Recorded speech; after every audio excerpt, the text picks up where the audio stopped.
What is up, guys? Teddy Cornwell here. Welcome to the Underdog Talk, the world's most underrated podcast on earth. Today's guest, we're up the big seven at the U. He left a legacy. I'm just going to leave it at that. We'll get into that. The big man, Xavier Restrepo. What is up, sir? How you doing today, man? What's going on today? I appreciate you having me on this podcast, man. It's awesome. It's an awesome opportunity. Yeah, man, big fan of what you did at the U, and I know I can just tell you're about to do a lot going forward in your career. Obviously, I kind of want to mention um, what I left out is all-time receptions leader, receiving yards, receiving touchdowns, 100-yard games at the U. Have you ever kind of just thought about that and go, "Damn, I really did that." No doubt. I think I definitely have thought about that. I mean, recently, I'm not where I want to be right now, so that's kind of like whatever forgotten about sometimes. But I mean, I do occasionally still think about it, and people here let me know all the time that that I have some worth and stuff like that. So I mean, again, it's a great accolade, great title to have. So many legends have been through University of Miami, and to be at the top of multiple lists is just a blessing. 100%. And kind of diving deep into that, you were the all-time receiving leaders at Miami, but you still went undrafted. Walk me through kind of that process. What went through your mind, and how did you shift from kind of college superstar to underdog rookie per se? No doubt. I mean, unfortunately, what I feel like the NFL draft is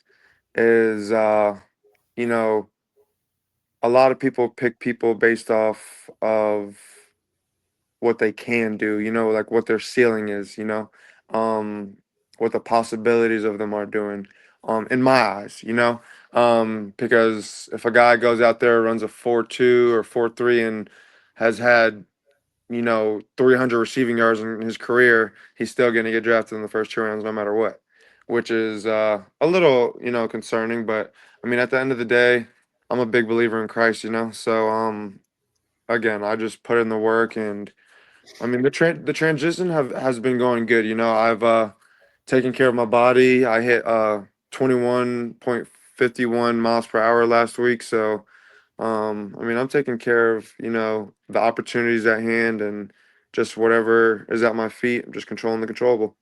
100% do what you can do, trust in your faith. And I just want you to know my favorite player of all time is Tony Romo, undrafted out of Eastern No Illinois. doubt.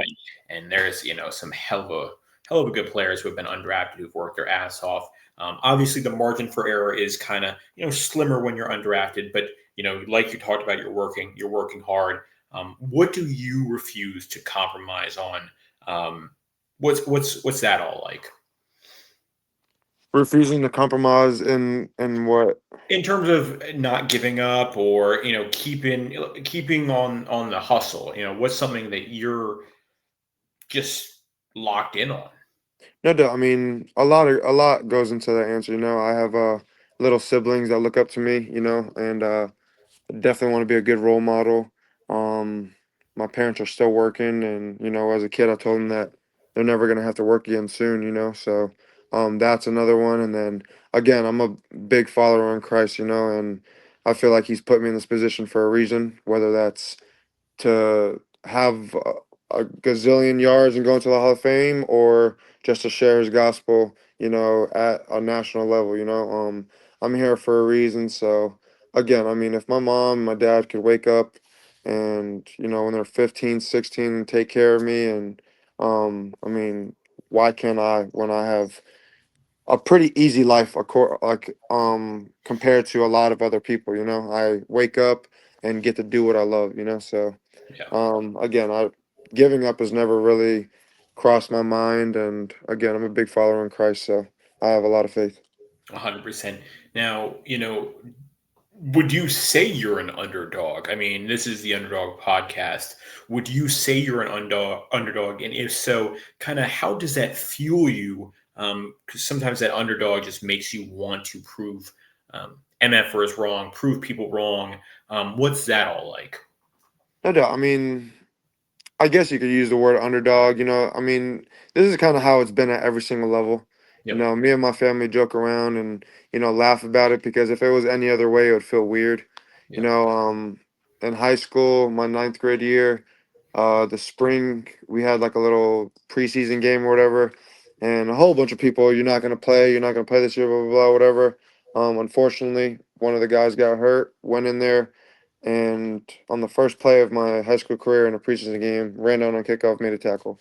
In college, you're not gonna play all this. First game versus Alabama, scored. So it's just like, it's kind of like a recurring factor.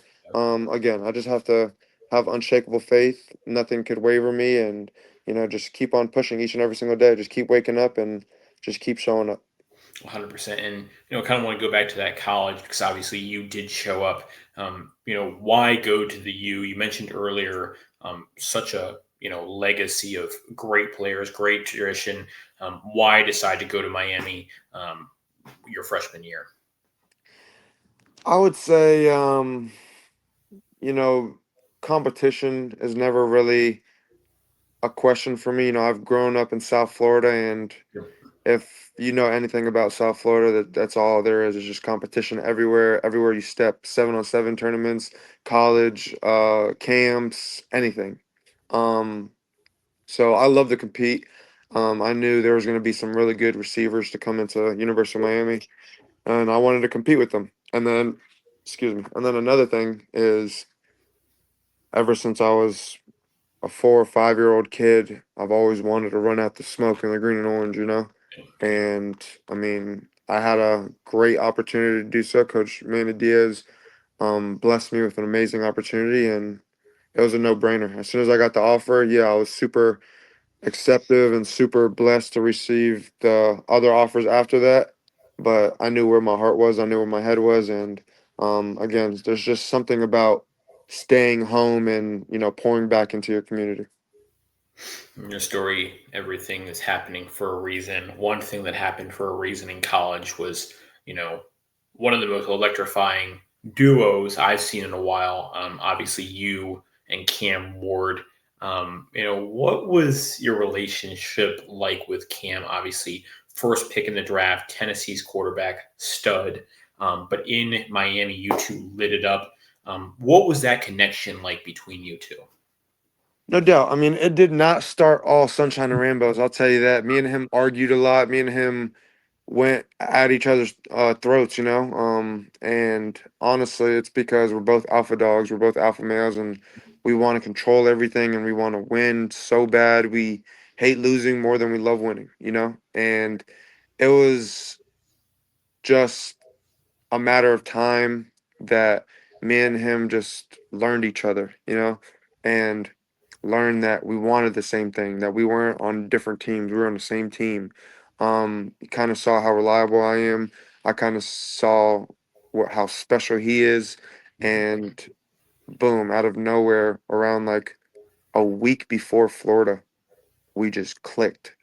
Me and him every single morning at 5 a.m., the only ones in the entire building, um, just wanting it, just wanting to win, wanting to just get an edge. And I mean, we would get in games and it would be hilarious. I wish there was videos of like me and him like making eye contact and just laughing because it would be like something silly as, oh, the safeties have their outside foot up, they're gonna roll to one high, or inside foot up, they're gonna roll to two high, and this is gonna be open. You have to adjust your route this way, and safety's playing 30 yards deep, go to 15 yards and snap your head around. The ball's gonna be right there, and it would just happen, and it would just be so funny because it was just like played the game 6, 7 times, not 6, 7, but now we played the game like 6, 7 times before we actually played it on Saturday.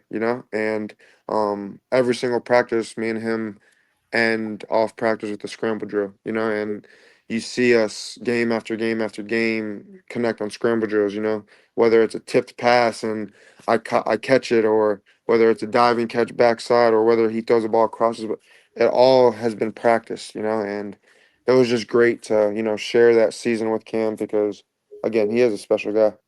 Yeah. And obviously, the first pick in the draft was Cam Ward. You kind of talked about him being special. What makes Cam so special? We've seen his flashes of that electric playmaking in the NFL. We saw a lot of it in college. Obviously, the NFL is a just. But what makes Cam Ward such a special quarterback? I think what makes him a special quarterback is one, his mindset, Hmm. two, his preparation, and three, the way he sees the field. One, his mindset. He's a winner, man. He's gonna do whatever he has to do to win. That game is not over until it's 0-0-0 on the clock. And I have full confidence in that. And I do wish I was out there playing with him because I know how special he is and I know how bad he really, really wants to win. To his preparation, he's consistent as hell. Excuse my language, but he shows up every single day at 5 a.m., leaves at 7 p.m., um, and just repeats it 6 days a week. And then yeah, he relaxes on Sunday or on Mondays and gets together. But as soon as Tuesday hits, boom, it's again.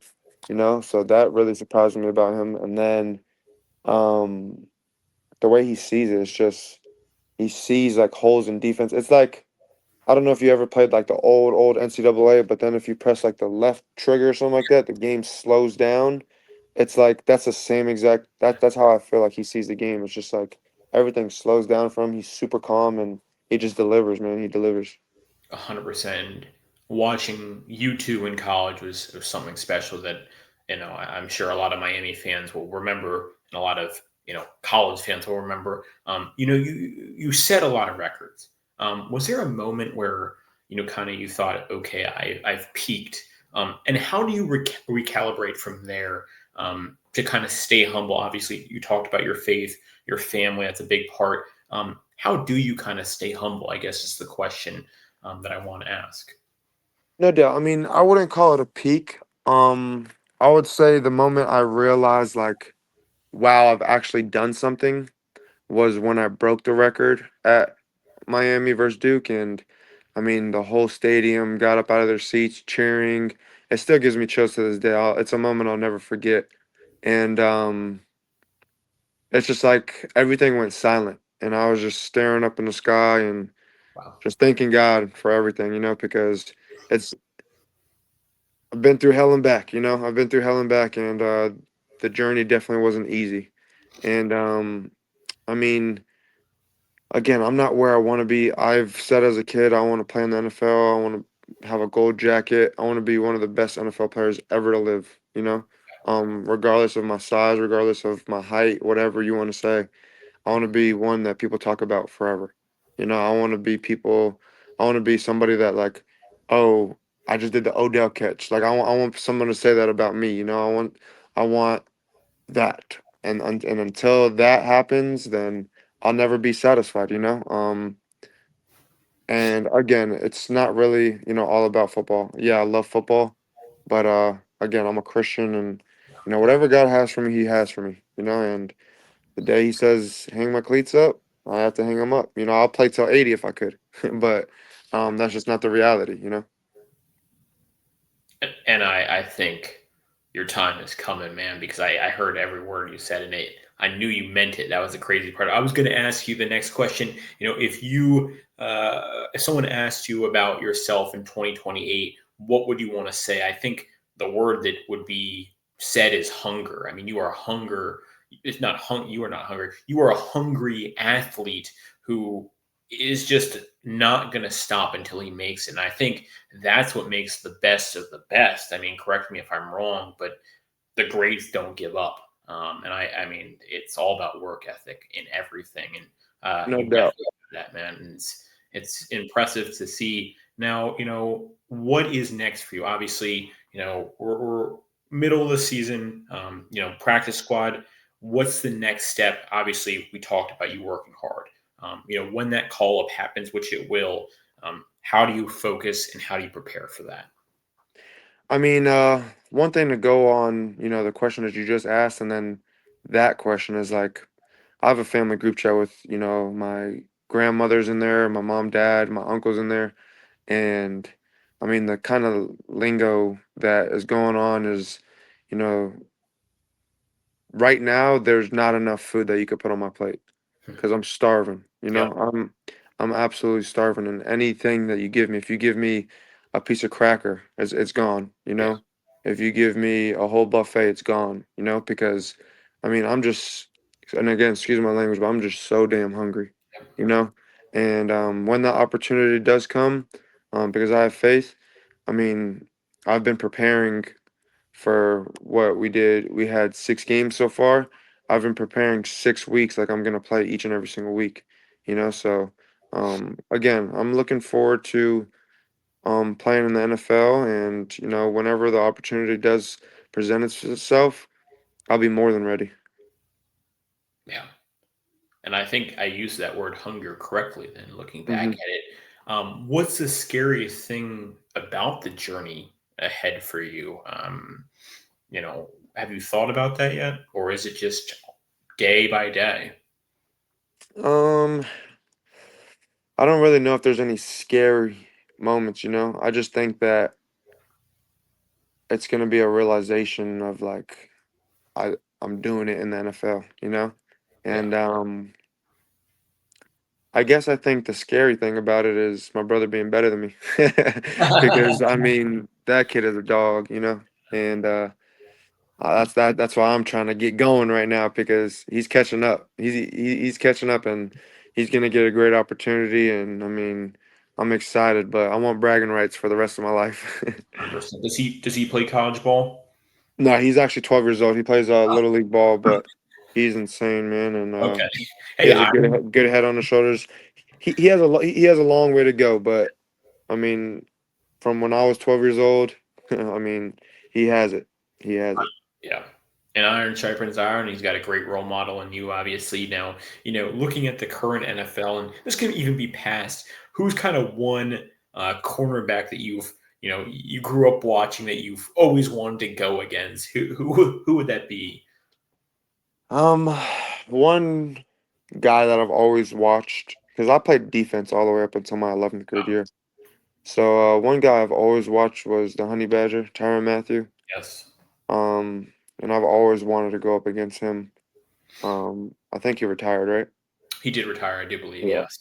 Yes. So I mean, I don't have anyone yet. I don't have anyone yet, but um, yeah, that's definitely one of the guys I wanted to go against and just be on the same field and share the same grass with him. 100%. Now, who do you model? Is there a wide receiver, past or present, that you kind of see your game being similar to, that you respect? Game recognizes game. Is there a wide receiver, current or past, that you model your game after? No doubt, no doubt. I mean, I think that this question is complex for me Yep. because I don't see myself as somebody else. I try to take different people's part of their games and implement them into each section of mine.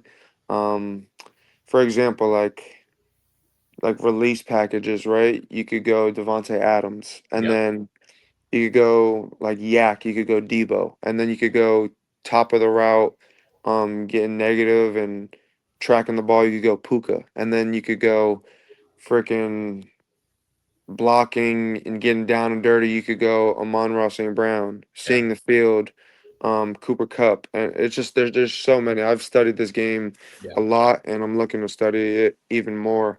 But that's just kind of something like top of the route, Tank Dell. It's just there's so many things I could you know nitpick, and those are just some of them. Yeah. 100%. Now, what would your biggest tip? Obviously, you talked about kind of changing positions in 11th grade, but your journey has been, nothing short of remarkable. You talked about hell and back. What would your biggest tip be for someone who's looking, we'll say it from high school ball to college ball to even to the pros? What would those advice be that you've learned, you've seen? What would that advice be for a young person like your brother, or like someone who's watching? No doubt. Again, that question is complex too because I think the most important thing is to play football. Um, don't go to the biggest school. Don't go to the school that has the most fans or has the coolest jerseys. Go to a school that you're gonna play from day one. Obviously nothing guaranteed, but like given the opportunity and work your way through it. And then secondly, when you get there, put in the work to play. Yeah. You can't prepare like a dang troll and then expect to get pay like a businessman, like you have to put the work and whatever you put in, you're gonna get out, but yeah, I think the biggest thing that is that people try to go to all these, super high schools and think that, oh yeah, I'm on a national championship team. You didn't catch one pass in the game, so it's like go to a school where you're going to play football Yeah. and everything else will fall in. In high school, they're going to come find you. They're going to give you offers. They're going to come find you. If you're balling, they're going to come find you. If you're in college, you're balling, they're going to come find you. So I think that's the most important thing is just playing football. Don't sit around. 100%. No, 100%. Now, do you have a mantra kind of this season or a scripture? Obviously your family's a big part on kind of keeping you going. Do you have a scripture mantra that, you kind of repeat daily just to, help you along the way? No doubt. I mean, I have a tattoo, Philippians 4:13. I can do all things through Christ who strengthens me. That's just something I'll always live by. Yep. Just because with the Lord I am any and everything, and then without him, I'm absolutely nothing. And I truly believe that and live that way. Um, but also one of my trainers, when I was 14 told me this saying and I'll never forget. It's fit out, don't fit in, right? Go the extra mile. Don't look like everybody else. When people are working, people should be like, you're sticking out, so like you're not sticking in, you're sticking out. So fit out, don't fit in, that's definitely, one of the mantras I go by. And again, just that, you know, there can't be enough food on the plate right now. You Yep. know, Yes. you can't complain about wanting to eat and then when there's a whole gourmet meal you take two bites. You can't do that. That's being a hypocrite. So yeah, I would just say those are a couple of them. Yeah. And that is one of my favorite scriptures too. I just wanted to say that. And trust the Lord and everything will work out. Now, looking actually at Miami football now, have you been to a game yet this year?